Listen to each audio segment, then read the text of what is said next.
नमस्कार, बहुत स्वागत है आपका। पूजा तो हम सभी के घर में रोज ही होता है। आपके घर में भी होता होगा, हमारे घर में भी होता है। लेकिन पूजा करने के कुछ विशेष नियम होते हैं और छोटी सी गलती भगवान को कष्ट दे जाती है। अब कष्ट कैसे, ये भी हम आपको बताएंगे। लेकिन एक बात हमेशा ही याद रखिएगा, द्वादशी तिथि को कभी भी तुलसी के पत्ते मत तोड़िएगा, भगवान को चोट लगता है, याद रखिएगा। एकादशी की तिथि के दिन भी नहीं तोड़ना चाहिए। अब मान लेते हैं एकादशी के दिन तो आप एक बार तोड़ भी ले, लेकिन द्वादशी तिथि को भूल कर भी नहीं। तो चलिए आगे बढ़ते हैं। देखिए, हम सभी के घर में पूजा होता है।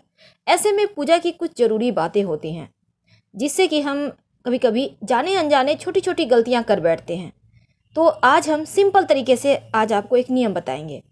रोज पूजा करने के समय इस बात का ध्यान रखें कि भगवान की मूर्तियों को भूल कर भी जमीन में मत रखिए, और पूजा के दौरान जलाए जाने वाले दीपक को भी जमीन पर आप थोड़े से अक्षत पुष्प या फिर आप किसी पत्ते दोने में प्लेट में रखें, डायरेक्ट भूमि पर मत रखें।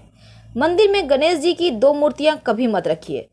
देवी देवताओं की मूर्ति के सामने कभी भी पीठ दिखाकर मत बैठिए। और घर के मंदिर में हल्के पीले रंग या लाल रंग का वस्त्र बिछाएं। शालिग्राम भगवान को आप जब भी रखें तुलसी जी के पास ही रखें, उन्हें उनसे अलग मत रखिए।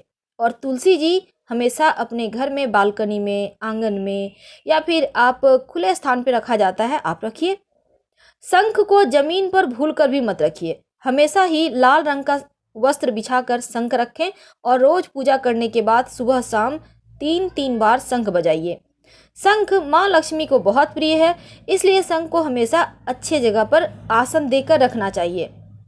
देवताओं के जो वस्त्र हैं, आभूषण हैं, भूल कर भी आप जैसे गंदे हो गए हैं तो गंदे मत पहनाइए। आप उसको साफ करके चेंज करते रहिए बीच बीच में। अगर आप रोज चेंज करके पूजा करते हैं नियम से तो वो भी कर सकते हैं। और भगवान को हमेशा पवित्र वस्त्र ही अर्पित करने चाहिए। तो ये छोटे से नियम हैं पर हैं बड़े काम के। अब जैसे दीपक जला रहे हैं तो ध्यान रखिए कि दीपक जलाने के समय दीपक की जो रुई है वो जल ना जाए। ध्यान रखिएगा, दीपक में जो बाती है नहीं जलना चाहिए।